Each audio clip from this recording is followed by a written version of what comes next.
warahmatullahi wabarakatuh. Waalaikumsalam warahmatullahi wabarakatuh. Oke, bagaimana kabar semuanya? Sehat? Sehat, Pak. Sehat ya. Nah, untuk hari ini kita akan coba melanjutkan membahas mengenai konsep gerak ya. Di antaranya pertama nanti kalian akan ditemukan apa sih pengertian gerak itu seperti apa sampai nanti ke perhitungan menggunakan perhitungan matematis. Nah, untuk mengawali, alangkah baiknya kita awal aja dengan berdoa bersama-sama menurut agama dan kepercayaan masing-masing ya. Untuk berdoa dipersilahkan. Untuk berdoa selesai, ya alhamdulillah untuk kita kali ini akan melanjutkan tentang konsep gerak pada benda. Oke, baik. Sebelumnya Bapak izin share screen ya. Dan silakan disiapkan juga alat tulis yang diperlukan untuk mencatat hal-hal yang penting. Oke. Baik, sudah muncul belum? Sudah, Pak. Oke, baik. Nah, kita akan membahas pertama yakni tentang gerak pada benda. Oke, baik, kalian aja. Nah, pertama, konten yang akan kita jadi fokus kita pada kali ini yakni adalah konsep gerak, jarak dan perpindahan, kemudian kelajuan dan kecepatan. Nah, tujuan pembelajaran kita kali pertama adalah kalian bisa memahami pengertian gerak, ya. Kemudian yang kedua, kalian bisa memahami pengertian jarak dan perpindahan dan menentukan besar jarak dan perpindahan. Dan yang ketiga, kalian bisa memahami perbedaan antara kelajuan dan kecepatan serta menentukan besar kelajuan dan kecepatan suatu benda. Pertama, konsep gerak. Nah, dalam konsep gerak ini kalian harus memahami dulu apa itu gerak. Nah, gerak merupakan suatu perubahan posisi terhadap suatu titik acuan. Misalnya, Bapak punya sebuah gelas. Gelas ini Bapak simpan di sini, ya. Tiba-tiba kok ada di sini geraknya? Nah, karena posisi awal di sini kemudian berpindah ke sini, maka gelas ini dikatakan mengalami pergerakan karena ada perubahan posisi. Yang kedua, jenis gerak. Nah, untuk jenis gerak ini berdasarkan lintasannya ada yang dinamakan gerak lurus, gerak parabola, dan gerak melingkar. Jadi tergantung lintasannya. Kalau gerak lurus berarti lintasannya lurus. Kalau gerak parabola berarti lintasannya berupa parabola, dan gerak melingkar lintasannya berupa lingkaran, ya, seperti itu. Kemudian yang ketiga, ada yang dimaksud dengan titik acuan. Nah, buat apa Bapak titik acuan itu? Yakni satu titik yang dijadikan patokan untuk pengukuran gerak. Nah, kita akan membahas tentang jarak dan perpindahan. Nah, jarak dan perpindahan ini banyak sekali orang yang salah konsep atau salah pengertian. Kadang menyamakan untuk jarak dan perpindahan itu. Tapi pada dasarnya sebenarnya jarak itu berbeda loh dengan perpindahan itu. Seperti apa perbedaannya? Ini dia. Nah, yang dimaksud dengan jarak adalah panjang total lintasan yang ditempuh oleh benda. Berbeda halnya kalau yang dimaksud dengan perpindahan itu apa? Merupakan besar perubahan posisi benda berdasarkan titik awal dan titik akhir. Kalau secara matematika dikurangilah antara titik akhir benda dikurangi titik awal benda. Itulah perpindahan. Dan lanjut. Nah, misalnya di sini Bapak punya simulasi. Di sini ada seorang bajak laut yang ingin mencari harta karun. Dia tuh bingung. Aku pengen coba kemana nih? Pengen coba lintasan ini dan pengen coba lintasan ini. Nah, kalau misalkan dia mencoba lintasan yang biru, dia akan banyak medan yang akan dihadapi. Ya, medan sini sampai ke titik akhirnya. Yang dinamakan jarak. Nah, tapi kalau misalnya si bajak laut ini dia menempuh jalan pintas ke sini, sehingga lebih cepat sampai ke harta karun, maka dikatakanlah ini sebagai perpindahan. Yuk kita sekarang berapa sih jarak yang harus ditempuh bajak laut? Yuk kita hitung bersama-sama. Kalau misalnya satu kotak ini kita hitung sebagai 1 meter, nah kita coba hitung bersama-sama jarak yang ditempuh oleh si bajak laut. Dari titik ini ke sini berapa titik kotak? 6. 6 ya? Oke, 6 ya, berarti 6 meter. Tambah berapa nih? Tambah ke tinggi berapa nih? 3. 3, ini berapa? 9. 9. Tambah ke atas. 13, 13 tambah ke pinggirnya berapa nih? 6 lagi.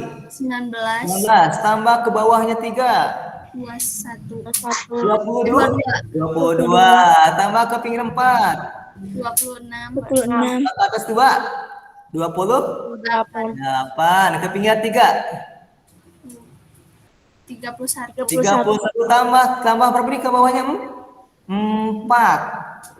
Jadi 35. Berarti jarak yang dilakukan oleh bajak laut berapa? 35 apa? 35 meter. Nah, oke bisa ya? Oke, sekarang berapa perpindahan? 1, 2, 3, 4, 5, 6, 7, 8, 9, 10, 11. Ya, 11 ya. 11 ke sini 11. Ke atas berapa ke atas? 1, 2, 3, 4, 5. 5 ya. Nah, berarti posisi awalnya 5, posisi akhirnya 11. Jadi berapa coba? Perpindahannya berapa? Perpindahannya adalah 11 dikurangi oleh 5, 5. Berapa? 6, 6. 6 berarti 6 apa? 6 meter. 6 meter ya. Oke. Sampai sana bisa dipahami perbedaannya? bisa Pak. Bisa, Oke, Pak. lanjut ya. Sekarang kita akan membahas tentang kelajuan dan kecepatan. Nah, apa sih yang dimaksud dengan kelajuan dan kecepatan? Nah, untuk itu harus memahami dulu perbedaan antara kelajuan dan kecepatan dan satuan atau misalkan beberapa komponen yang dipasangkan. Nah, tadi kalian sudah memahami ya perbedaan jarak dan perpindahan. Nah, kemudian, dalam konsep jarak dan perpindahan ini kalian harus mengetahui berapa besar jarak atau perpindahan yang ditempuh oleh benda, ya, sehingga kita bisa mengetahui berapa cepat benda bergerak. Yang kedua, supaya kita mengetahui berapa cepat benda bergerak, maka kita harus memperhatikan waktu, yakni berapa lama benda bergerak hingga sampai di tujuan. Nah, yang ketiga, membandingkan. Nah, setelah kalian tahu misalkan berapa jarak, misalkan perpindahannya berapa, waktunya berapa, nah kalian bandingkan jarak dan perpindahan terhadap waktu. Nah, ketika kalian membandingkan jarak perpindahan terhadap waktu, maka akan diperoleh yakni adanya kelajuan dan kecepatan. Seperti ini. Itu mengalami pertambahan jarak berapa nih? Dari awalnya 0 ke 5, 5, 5 ke 10, 5, 10 ke 15, 5, 15 ke 20, 5, 20 ke 25, 5, dan 25 ke 30, 5 juga. Kemudian, waktunya juga 0 ke 2, 2, 2 ke 4, 2, 4 ke 6, 2. Sehingga karena memiliki peraturan ritme yang sama antara jarak dan waktunya, maka dikatakanlah seorang pari ini mengalami gerak lurus beraturan. Pertanyaannya, bagaimanakah jika lintasannya tidak berupa sebuah garis lurus? Apakah akan beraturan? Nah, jawabannya tidak akan beraturan. Oke, lanjut. Nah, kelajuan dan kecepatan. Kelajuan memiliki arti seberapa cepatnya benda bergerak berdasarkan perbandingan jarak tempuh terhadap waktu tempuh. Nah, jadi kalian ketika ingin menentukan besar kelajuan, silahkan bandingkanlah jarak dengan waktunya. Ya, kalau mencari kelajuan. Ya, karena apa? Karena berkaitan dengan jarak tempuh. Tapi berbeda halnya kalau yang kedua. Yang kedua ini adalah kecepatan atau dalam bahasa Inggrisnya velocity. Kalau kelajuannya speed ya. Kalau kecepatan velocity. Nah, berdasarkan perbandingan perpindahan terhadap waktunya. Ya, dan satu lagi kalau kecepatan punya arah. Ya, sehingga nanti ketika disimbolkan dia memiliki arah tanda panah seperti itu ya. Nah, jadi yang harus kalian bedakan adalah kalau kita membandingkan jarak dengan waktunya akan didapat kelajuan. Tapi kalau misalkan kalian membandingkan perpindahan dengan waktunya akan didapatkan kecepatan yang memiliki arah. Bagaimanakah cara menghitung besar kelajuan dan kecepatan? Baiklah, ini caranya. Ini pertama, kelajuan secara matematis digambarkan merupakan perbandingan jarak dibagi oleh waktu. Atau disimbolkan kelajuan itu V sama dengan S itu jarak dibagi T waktu. Dan alat ukurnya adalah speedometer atau odometer. Nah, kemudian yang kedua, kecepatan. Itu merupakan perbandingan atau hasil bagi antara perpindahan dengan selang waktunya. Secara matematis, V dengan ada tanda panah menandakan bahwasannya ini kecepatan yang memiliki arah. Adalah delta S atau perpindahan dibagi oleh selang waktunya T. Nah, alat ukurnya untuk kecepatannya adalah velocitometer. Halo semuanya? Sampai sana bisa dipahami? Bisa ya? Bisa, Pak. Perbedaan antara kelajuan dan kecepatan. Baiklah, sekarang kita coba langsung ke penghitungan. Nah, baik. Kita akan menghitung berapa kelajuan dan kecepatannya suatu benda. Baik, nih tadi ini sama halnya seperti gambar bajak laut ya. Tapi sekarang kasusnya adalah seorang yang berasal titik awalnya dari rumah, dia akan belanja ke shop ya, ke supermarket, mungkin ke BRC atau kemana gitu ya. Nah, kalau misalkan dia menempuh jarak warna biru, apakah kita akan mendapatkan apa? Akankah mendapatkan jarak atau perpindahan? Kalau misalnya melewati jalur biru, Jarak, Pak. jarak ya, berarti kalian tahu jaraknya ada 220 meter. Kalau misalnya melewati titik hijau ini, garis putus-putus hijau, akan didapatkan apa? Pindahan Perpindahan. Berapa besarnya? 130. 130 meter. Oke, sekarang coba kita hitung berapa kelajuannya. Nah, ini kelajuan adalah jarak dibagi waktu. Silakan. Berapa kelajuannya dan kecepatannya jika waktunya sama 100 detik? Ya, berapa coba? 2,2, Pak. Oke, gimana caranya tuh? 220 dibagi 100 detik. Oke, berarti 2,2. Ingat satuannya apa? Meter per Second. second ya. Oke, Gina, sekali Gina, berapa kecepatannya Gina? 1,3, Pak. Dari mana coba jelaskan?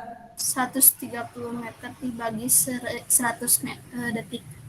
Berarti berapa? 1,3 satuannya? Meter. Meter per Second. second. Iya. Tara, inilah jawabannya. Betul ya?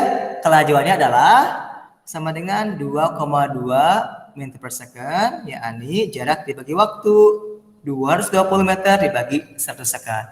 Kemudian kecepatannya adalah perpindahan dibagi waktu atau V sama dengan delta S per T, yakni 130 meter dibagi 100 second, yakni 1,3 meter ke second.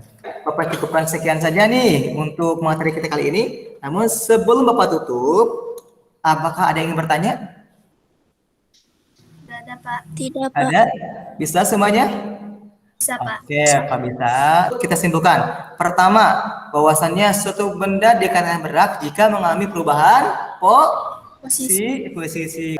Kemudian ada gerak lurus beraturan. Nah, dikatakan gerak lurus jika lintasannya berupa garis lurus. Kemudian perbedaan antara jarak dan perpindahan. Kalau jarak merupakan total panjang lintasan yang dilalui suatu benda. Tapi perpindahan merupakan apa coba yang dihitungnya? Yang dihitung adalah posisi awal dan posisi akhir. Sedangkan kelajuan merupakan perbandingan antara jarak dengan waktu. Tapi kecepatan merupakan perbandingan antara perpindahan dengan waktu. Baiklah, kalau tidak ditanyakan, Bapak akhiri saja. Terima kasih. Assalamualaikum warahmatullahi wabarakatuh. Waalaikumsalam. Waalaikumsalam warahmatullahi wabarakatuh.